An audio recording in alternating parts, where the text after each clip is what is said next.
இதுக்கு முன்னாடி உங்களுக்கு தெரியும் பீட்டர் பால்ரோட மேரேஜ் பண்ணாங்க. அது ஒரு பெரிய சர்ச்சையாச்சு. அதுக்கு பஞ்சாயத்துக்கு அந்த பஞ்சாயத்து லட்சுமி இல்லை, ராமகிருஷ்ணன் சொல்லுவாங்க, லட்சுமி ராமகிருஷ்ணனை நம்ம பஞ்சாயத்து லட்சுமின்னு தான் சொல்லுவோம். இளையராஜாவோட என்ன சொன்னால் அந்த டெக்காரம் இருக்குல்ல, மியூசிக் டெக்காரம், அது அப்படியே கிழிஞ்சு தொங்குற மாதிரி இருக்குது. ஆனாலும் இவங்க ஒரு விஷயம் போல்டாக சொல்கிறாங்க. என்னென்னு கேட்டால், ஆமாம் நான் அப்பாவை தான் உங்கள் அப்பாவை தான் நான் லவ் பண்ணுறேன் அப்படின்றதையும் அவங்க சொல்லியிருக்கிறாங்க. தேவையில்லாமல் 2-3 பேர் நுழைஞ்சாங்க. அந்த ரவீந்திரன் ஒருத்தர் இருக்கான்ல, தயாரிப்பாளர் பேரில், அவன் உள்ளே நுழைஞ்சி பஞ்சாயத்து பண்ணால் இப்போ அவன் கதையை நாறிட்டு இருக்கு, பணம் மோசடி பண்ணிட்டான்னு சொல்லிட்டு செலக்டிவாக ஒரு விஷயத்தை எடுத்து வனிதாவை மட்டுமே கார்னர் பண்ணணும், டார்கெட் பண்ணணும்னு சொல்லி தான் சில பெண்கள் இந்த பஞ்சாயத்து லட்சுமி உட்பட சில பேர் பஞ்சாயத்து பண்ணாங்க.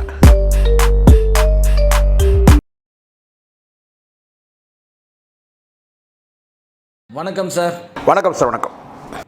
சமீபத்தில் நடிகை வனிதா விஜயகுமார் அவர்களுடைய இஷ்யூ ஒரு 2-3 நாளாக இன்னும் போய்கிட்டே இருக்கு. இதை நீங்கள் எப்படி பார்க்குறீங்க? பொதுவாக வனிதா விஜயகுமார்னால அவங்க எது பேசினாலும் இல்லை எது செய்தாலுமே பார்த்திங்கன்னா அது கிரிட்டிசைஸ் ஆகுது. கடந்த காலத்தில் உங்களுக்கு தெரியும், அவங்க தனிப்பட்ட வாழ்க்கையாக இருந்தாலும் சரி, இல்லை சினிமா சம்மந்தமாக எது இருந்தாலும் அது பெரிய அளவில் ட்ரோல் ஆகத்தை நம்ம பார்த்துருக்கோம். கடந்த 10 வருஷமாக அதுக்கும் மேலேயே கிரிட்டிசைஸ் ஆகிட்டுருக்கு. இப்போ லேட்டஸ்ட் கிரிட்டிசைஸ் என்னென்னு கேட்டால், இளையராஜாவோட சாங்கை எடுத்து பயன்படுத்திட்டாங்க அப்படின்னு சொல்லிட்டு. இதுக்கு முன்னாடி உங்களுக்கு தெரியும், பீட்டர் பால்ரோட மேரேஜ் பண்ணாங்க. அது ஒரு பெரிய சர்ச்சையாச்சு. அதுக்கு பஞ்சாயத்துக்கு அந்த பஞ்சாயத்து லட்சுமி இல்லை, ராமகிருஷ்ணன் சொல்லுவாங்க, லட்சுமி ராமகிருஷ்ணனை நம்ம பஞ்சாயத்து லட்சுமின்னு தான் சொல்லுவோம். அவங்க தேவையில்லாமல் அது உள்ள நுழைஞ்சி அதுக்கு கருத்து தெரிவித்து அது பெரிய உங்களுக்கு தெரியும் பெரிய சர்ச்சையாச்சு. அதுலேயே பார்த்தீங்கன்னா அந்த கஸ்தூரியெல்லாம் பேசி கூட அந்த பொண்ணு ரொம்ப எமோஷனலாகி பேசுனதுலாம் அவங்களுக்கு தெரியும். இப்போது இது தனிப்பட்ட ஒரு விஷயமாக அது பார்க்கப்பட்டது, அது போயிடுச்சு. இப்போ லேட்டஸ்ட் என்னென்னா இளையராஜாவோட சாங்கை இவங்க திருடிட்டாங்க, படத்தில் பயன்படுத்துனதுனால இளையராஜா நோட்டீஸ் அனுப்பியிருக்காரு அப்படின்ற மாதிரி ஒரு தகவல் பரவியிருக்கு. அதுக்கு ரியாக்ட் பண்ணும்போது வனிதா சொன்ன ஒரு வார்த்தை என்னென்னா, நான் அனுமதி கேட்டு தான் நான் பண்ணேன், ஆசீர்வாதம் வாங்கிட்டு வந்தேன், போயிட்டு மகளை கூப்பிட்டு போயிட்டு, தேவையில்லாமல் இப்போ திடீர்னு இப்படி ஒரு நோட்டீஸ் அனுப்பியிருக்காரு, அவர் மேலே எனக்கு மரியாதை இருக்குது. ஒரு கட்டத்தில் கேள்விகளுக்கு பதில் சொல்லும் போது, அந்த குடும்பத்துக்கே நான் மருமகளாக போயிருக்கணும், அந்த இளையராஜாவுடைய மனைவியோடு நான் ரொம்ப நெருக்கமாக இருந்திருக்கிறேன், அவங்க வீட்டில் பொருட்களை பார்த்திங்கன்னா நகையோ நகை வைக்கிற பீரோ வரைக்கும் சாவி வரைக்கும் என்கிட்ட கொடுத்துருக்குறாங்க. ஸோ அந்த அளவுக்கு நான் ரொம்ப நெருக்கமாக இருந்திருக்கேன் இளையராஜாவோட மனைவியோட நான் அப்படி சொல்கிறாங்க. ஒரு கேள்விக்கு மருமகளாக நான் போயிருக்கணும் அந்த வீட்டுக்கு, அந்த குடும்பத்தில் சில விஷயங்கள் நடந்தது. அவங்க மகன் கூட அந்த மகன் சொல்ல பையன், அந்த பையன் கூட என்ன லவ் பண்ணுறியா எங்கள் அப்பாவை லவ் பண்ணுறியான்னு சொல்லி கேட்டான். இப்படின்னு சரமாரியாக அடித்து நொறுக்கிட்டாங்கன்னு வச்சுக்கோங்களேன். இளையராஜாவோட என்ன சொன்னால் அந்த டெக்காரம் இருக்குல்ல, மியூசிக் டெக்காரம், அது அப்படியே கிழிஞ்சு தொங்குற மாதிரி இருக்குது. அப்படி தான் பரவலாக பேசுகிறது. இளையராஜாவுக்கு இது அசிங்கம் தான், இது அவசியமற்றது, இதை கொஞ்சம் அனுசரித்து போயிருக்கலாம் அவர் அப்படின்னு சொல்லிட்டு இது வரைக்கும் இந்த நிமிடம் வரைக்கும் கிட்டத்தட்ட ஒரு வாரமாக ஓடிட்டுருக்குது. இது வரைக்கும் இளையராஜா தரப்பில் எந்த விதமான விளக்கமோ அல்லது பதிலோ எதுவுமே இல்லை. அப்படியே மௌனமாக கடந்து போகிறாங்க. அது நீதிமன்றத்தில் வழக்கு சம்மந்தமாக நோட்டீஸ் வந்திருக்கு, அதுக்கு இவங்க பதில் கொடுக்குறாங்க. இது அப்படி போயிட்டுருக்கு. சட்டப்பூர்வமான நடவடிக்கை ஒரு பக்கம் போயிட்டுருக்கு. இன்னொரு புறம் அந்த வனிதா சொன்ன அந்த ஸ்டேட்மெண்ட் பெரிய அளவில் இணையத்தில் ஒரு தாக்கத்தை ஏற்படுத்தியிருக்கு. ஏன்னா இது வரைக்கும் இந்த விஷயங்கள் வெளியே வரவே இல்லை. என்ன நடந்தது, இளையராஜாவுக்கும் வனிதாவுக்கும் உள்ள அந்த என்ன கரஸ்பாண்டிங் நடந்தது, இவங்க போய் இவங்க மன்னிப்பு கேட்ட இவங்க போயிட்டு அனுமதி கேட்டதாக சொல்கிறாங்க, ஆசீர்வாதம் வாங்கினதாக சொல்கிறாங்க. ஆனால் அவர் என்ன சொல்கிறாருன்னா, அந்த சைட்லேருந்து ஒரு நோட்டீஸ் அனுப்பி எனக்கு காப்பிரைட்டுக்கு பார்த்திங்கன்னா ஈடு கட்டணுன்ற மாதிரி அவர் கிளைம் பண்ணியிருக்கிறாரு. ஸோ இப்படி பரவலாக போயிட்டுருக்கு. பர்சனலாகவும் போயிட்டுருக்குது, ப்ரொஃபஷனலாகவும் போயிட்டுருக்கு இந்த மேட்டர். இல்லை சார், அவங்க இளையராஜா வீட்டுக்கு மருமகளாக சொல்லக்கூடியவங்கன்னு சொன்னாங்களே, எந்த மகனே சொன்னாங்க? அது அவங்க சொல்லலை சார், அவங்க சொல்லலை. 2 மகன் சொல்கிறாங்க. எல்லாருமே இணையத்தில் சுட்டி காட்டுறதுன்னு கேட்டால் மூத்த மகனை சுட்டி காட்டுறாங்க. அவர் தரப்புலேருந்தும் எந்த பதிலும் வரவே இல்லை. பெரும்பாலும் இவன் சொல்லவே இல்லை. அந்த பையன் தான் அவங்க சொல்கிறாங்களே தவிர எந்த பையன்னு சொல்ல. ஆனால் இவங்க ஒரு விஷயம் போல்டாக சொல்கிறாங்க. என்னென்னு கேட்டால், ஆமாம் நான் அப்பாவை தான் நான் வந்து உங்கள் அப்பாவை தான் நான் லவ் பண்ணுறேன் அப்படின்றதையும் அவங்க சொல்லியிருக்கிறாங்க. ஸோ இதுதான் வந்து இணையத்தில் வந்து பெரிய அளவில் ஒரு பேசும் பொருளாக இருக்குது. இதன் மூலமாக வந்து மிஸ்டர் அண்ட் மிஸ்ஸஸ் படம் வந்து ஒரு ப்ரொமோஷன் கிடச்சிருக்கு, அவ்வளோதான். ஏற்கனவே வந்து ஒரு பஞ்சாயத்து நடைபெற்றது உங்களுக்கு தெரியும். எது பஞ்சாயத்து லட்சுமியோடு தானே? ஆமாம். இப்போ ஏன் அவங்க தலையிடலையா இப்போ இந்த விஷயத்தெல்லாம் அவங்க வரமாட்டாங்க. ஏற்கனவே அவங்க நாக் அவுட் பண்ணி அனுப்பிட்டாங்க வனிதா.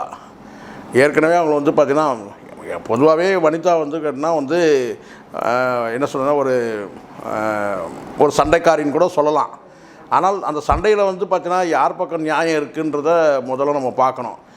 ஒரு குறிப்பிட்ட ஒரு விஷயத்தில், ஒரு குடும்ப விஷயத்தில் வந்து பார்த்திங்கன்னா வந்து இன்னொரு ஏதோ இந்த சொல்வதெல்லாம் உண்மை நிகழ்ச்சி கிடையாது இது, சரிங்களா? இது உள்ளே புகுந்து பஞ்சாயத்து பண்ணுறதுக்கலாம். அதில் பீட்டர் பால்ன்ற ஒருத்தர் வந்து கல்யாணம் பண்ண விஷயத்தில் வந்து பார்த்திங்கன்னா தேவையில்லாமல் 2-3 பேர் நுழைஞ்சாங்க. அந்த ரவீந்திரன் ஒருத்தர் இருக்கான்ல, தயாரிப்பாளர் பேரில், அவன் உள்ளே நுழைஞ்சி பஞ்சாயத்து பண்ணால் இப்போ அவன் கதையை நாறிட்டுருக்கு. வந்து பணம் மோசடி பண்ணிட்டான்னு சொல்லிட்டு 1க்கு 2 வழக்கு பதிவாயிருக்கு. பாம்பேலேருந்து ஸ்டேட்டை விட்டு ஸ்டேட்லாம் போலீஸ் வந்து அவனை வந்து தேடி கண்டுபிடிச்சி சம்மன்லாம் கொடுத்துட்டு போயிருக்காங்க. ஒரு பக்கம் அது நடக்குது. அவன் தான் இதில் தேவையில்லாமல் வனிதா விஷயத்தில் உள்ள நுழைஞ்சி பஞ்சாயத்தெல்லாம் பேசினான்.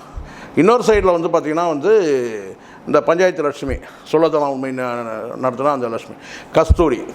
ஸோ இவங்கெல்லாம் வந்து தான் வந்து அது உள்ளே போயிட்டு பெரிய அளவில் அந்த பீட்டர் பால் மேட்டரை வந்து ரொம்ப கலர்னாங்க. அதுக்கு பதிலடி கொடுத்தாங்க. இது ஒரு பக்கம் முடிஞ்சிடுச்சு. ஒரு விஷயத்தில் வந்து நீங்கள் நியாயம் சொல்லும் போது அதே வனிதாவுக்கு வந்து அவங்க குடும்பத்தில் அவங்க அப்பா அம்மாவோட சண்டை ஏற்பட்டு அந்த அவங்க பிள்ளைய வந்து அவர் வந்து விஜயகுமார் தரப்பில் கொண்டு போயிட்டாங்க. இதெல்லாம் நடந்தது இல்லை. அப்போ யாரும் பஞ்சாயத்து பண்ண வரல. இப்போ புரியுதுங்களா? அதை எப்படி நம்ம கண்டுக்காமல் விட்டோமோ, வனிதா வந்து அவருடைய முதல் கணவர் பிறந்த பிள்ளைக்கும் விஜயகுமாருக்கும் இவங்களுக்கும் சர்ச்சை ஏற்படும் போது எப்படி நம்ம கடந்து போனோமோ அதே மாதிரி தான் பீட்டர் பால் விஷயத்திலும் கடந்து போயிருக்கணும். செலக்டிவாக ஒரு விஷயத்தை எடுத்து வனிதா வந்து மட்டுமே கார்னர் பண்ணணும், டார்கெட் பண்ணணும்னு சொல்லி தான் வந்து சில பெண்கள் வந்து இந்த பஞ்சாயத்து லட்சுமி உட்பட சில பேர் வந்து பஞ்சாயத்து பண்ணாங்க. இதுக்கு தலையிட்டவங்க அதுக்கும் தலையிடணும்ல. அப்போ அதை நம்ம கண்டுக்காமல் போயிடணும்னு சொன்னால் அது வந்து முழுக்க முழுக்க சொந்த குடும்ப பிரச்சனை, அப்பாவுக்கும் மகளுக்கும் நடக்கிற பிரச்சனைன்னு நம்ம கடந்து போகும்போது பீட்டர் பால் விஷயத்தையும் நம்ம கடந்து போயிருக்கணும். அதுதான் சரியானது. ஒருத்தருடைய தனிப்பட்ட விஷயத்தில் நம்ம கலந்துக்கூடாது, பங்கேற்கக்கூடாது, அந்த பிரச்சனையை நம்ம உள்ளே நுழையக்கூடாதுன்னா எதுக்குமே நுழையக்கூடாது. இப்போ அதையெல்லாம் கடந்து போயிட்டு இப்போ இந்த காப்பிரைட் பிரச்சனை வந்து நிற்குது, இளையராஜா வீட்டு நிற்குதுன்னு போது கேட்டால் யாருக்குமே தெரியாத திடீர்னு ஒரு அதிர்ச்சியான ஒரு பூகம்பமே வெடிக்கிற மாதிரியான ஒரு விஷயம் வந்து என்னென்னா, இளையராஜாவுக்கும் வந்து குடும்பத்திற்கும் வனிதாவிற்கும் வந்து ஒரு தொடர்பு இருக்குது.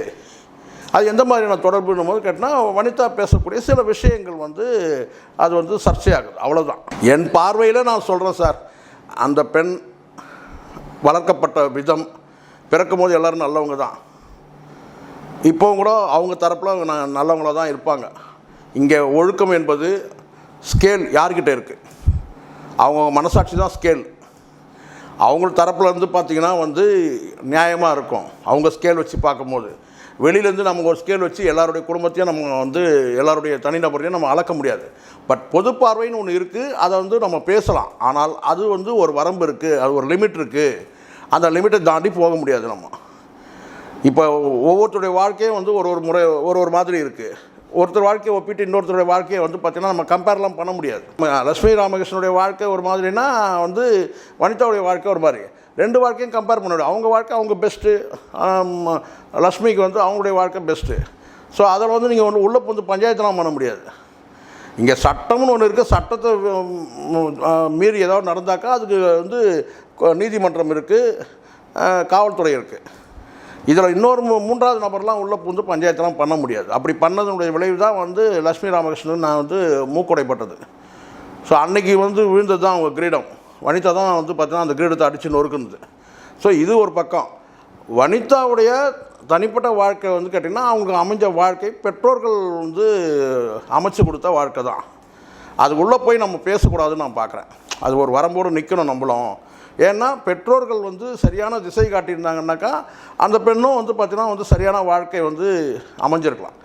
அதுக்கு பிறகு வந்து வாழ்க்கையில் ஏற்பட்ட பல தோல்விகள், அந்த தோல்விகளை தாண்டி அந்த பெண்ணு நிற்குதா, அதுதான் இங்கே கேள்வி. இவ்வளோ தோல்விகள் வந்தாலும் வந்து இன்றைக்கி வனிதா வந்து அந்த கம்பீரத்தோடு இன்னைக்கு நிற்குது இல்லை. போல்டான பெண்மணி, தைரியமான பெண்மணின்னு ஒரு பேர் இருக்குது. 1000 பேர் 1000 விதமாக விமர்சனம் பண்ணுவான் சார். அவங்களுடைய வாழ்க்கை வாழறாங்க, அவ்வளோதான். ஏற்கனவே ஒரு தடவை பேட்டியிலே சொல்லியிருக்கு. வாழ்க்கையை வந்து அவங்க புரிஞ்சுக்கிட்ட வந்து தத்துவத்தின்படி அவங்க வாழ்ந்துட்டுருக்குறாங்க, அவ்வளோதான். அவங்க லைஃப் ஸ்டைலுக்கு வாழ்ந்துட்டுருக்குறாங்க. இங்கே எல்லாருக்கும் லைஃப் ஸ்டைல் அவங்கவுங்களுக்கு ஒன்று ஒன்று இருக்குது சார். ஒருத்தருடைய வாழ்க்கையை பார்த்து இன்னொருத்தர் சொல்ல முடியாது. அந்த வகையில் அந்த பெண்ணுக்கு வந்து ஏற்பட்ட வலிகள், காயங்கள், அவருடைய வாழ்க்கை முறை வந்து திசை மாறி அப்படி போயிருக்கு, அவ்வளோதான். அதை வச்சு நம்ம சொல்ல முடியாது. என்ன வருத்தம்னு கேட்டால், தன்னுடைய பிள்ளைகளை வந்து பார்த்திங்கன்னா வந்து வேறு துறையில் வந்து ஒரு பெரிய ஒரு ஐஏஎஸ், ஐபிஎஸ் இல்லை அந்த தாண்டி ஒரு டாக்டர் ஆக்கிருக்கலாம், இல்லை அந்த மாதிரி ஏதாவது நம்ம துறையில் வந்து குழந்தைய அனுப்பியிருக்கலாம். சினிமாவுக்கே கொண்டு வந்ததில் ஒரு சின்ன ஒரு வருத்தம் நமக்கு இருக்குது. சினிமாவுக்கே வரக்கூடாதுன்னு நான் சொல்ல, பட் ஏற்கனவே சினிமாவில் இங்கே வந்து ஏற்கனவே காயப்பட்டதுனால தன்னுடைய மகளையும் கொண்டு வந்து இதே சினிமாலேயே வந்து எதுக்காக கொண்டு வந்து விட்டாங்க, வேறு துறைக்கு அனுப்பியிருக்கலாமே அப்படின்றது தான் என் பார்வையை தவிர, மற்றபடி வேறு எதுவும் அதையும் கூட நம்ம முடிவு பண்ணி சொல்ல முடியாது. ஒரு சஜஷனாக சொல்லலாம். இது போல பல வீடியோக்களை கண்டு மகிழ எங்களது ரீசன்ட் வாய்ஸ் சேனலை மறக்காம சப்ஸ்கிரைப் பண்ணுங்க.